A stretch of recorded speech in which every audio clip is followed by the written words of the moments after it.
रजनीज रेसिपीमध्ये आपलं खूप खूप स्वागत आहे। चला तर आपण आज पाहणार आहोत कोबीची भाजी। तर हे पहा, मी असा कोबी कट करून घेतलेला आहे। फोडणीसाठी लसूण पाकळ्या घेतलेल्या आहेत, कढीपत्ता आहे, ओली मिरची आहे आणि भरपूर अशी कोथिंबीर। चला तर आपण आता हे ओली मिरची आहे ती मी भाजून घेणार आहे। आणि इथे मी अशी तूर डाळ अशी भिजवून घेतलेली आहे, तुम्ही मूग डाळही घालू शकता।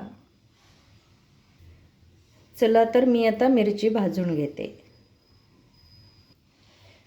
मी आता कढई अशी गॅसवरती ठेवणार आहे।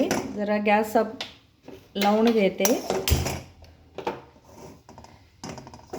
कढई आपली थोडी गरम होऊ द्यायची आहे, नंतरच मिरच्या टाकायच्या आहेत। मी मिरच्या अशा भाजून बारीक करून टाकणार आहे, तर तुम्ही तुकडे करूनही कोबीच्या भाजीला टाकू शकता। याच्यामध्ये मी आता थोडंसं तेल टाकणार आहे।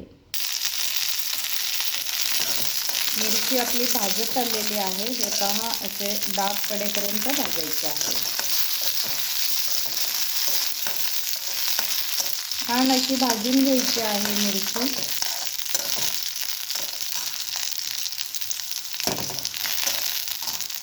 मिरची भाजून झालेली आहे, तर चला मी पुढे दाखवते।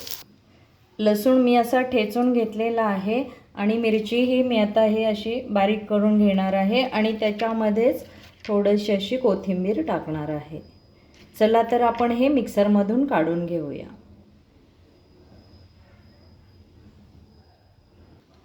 छान अशी मी मिरची बारीक करून घेतलेली आहे, तर आपण आता फोडणीची तयारी करणार आहोत। छान अशी कोथिंबीर अशी मी कट करून घेतलेली आहे। फोडणीसाठी मी असं तेल थोडंसं ओतणार आहे कढईमध्ये। आपली कढई गरम झालेली आहे। चला तर मी आता जिरे मोहरी टाकून घेते। मोहरी टाकलेली आहे। मोहरी थोडी आपल्याला तडतडू द्यायची आहे, त्याच्यामध्येच आपण जिरे ही टाकून घेणार आहोत। मस्त आपली अशी मोहरी तडतडलेली आहे, तर त्याच्यामध्ये आपण लसूण टाकणार आहोत। लसूण असा आपण ब्राऊन कलर येईपर्यंत तळून घेणार आहोत।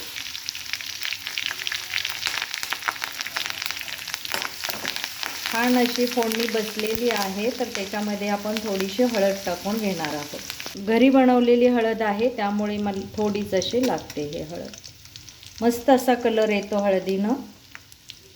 फोडणीमध्येच आपल्याला थोडीशी कोथिंबीरही टाकून घ्यायची आहे। एकदा अशा पद्धतीनं नक्की करून पहा, कोबी खूप छान होतो, टेस्ट खूप छान येते। फोडणी छान झालेली आहे, त्याच्यामध्ये मी कोबी टाकून घेते। कोबी मी टाकून घेतलेला आहे, तर चला आपण तेलामध्ये मस्त असा परतून घेऊया। छान असा कलर आपल्या कोबीला आलेला आहे, हे पहा। आणि मी आता याच्यामध्ये आपण मिरची भाजून घेतलेली होती ती मी ठेचा टाकणार आहे। फोडणीमध्ये टाकायची गरज नाही आहे, का तर मी हे भाजून घेतलेले आहे। मिरची टाकलेली आहे, तर मी आता हे डाळही याच्यामध्ये टाकून घेते। डाळ टाकलेली आहे, तर हे मी आता बारीक कट करून घेतलेली कोथिंबीरही अशी टाकणार आहे। कोथिंबीरीनं आपल्या कोबीला मस्त अशी टेस्ट येते। आणि सगळ्यात शेवटी असं मी चवीपुरतं मीठ टाकणार आहे।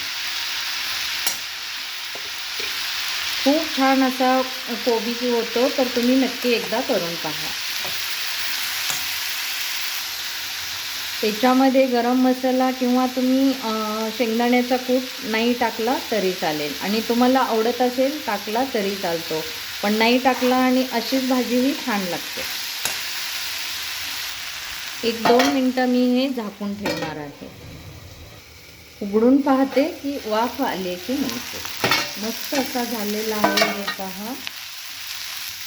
हे पहा कोबीची भाजी आपली तयार झालेली आहे।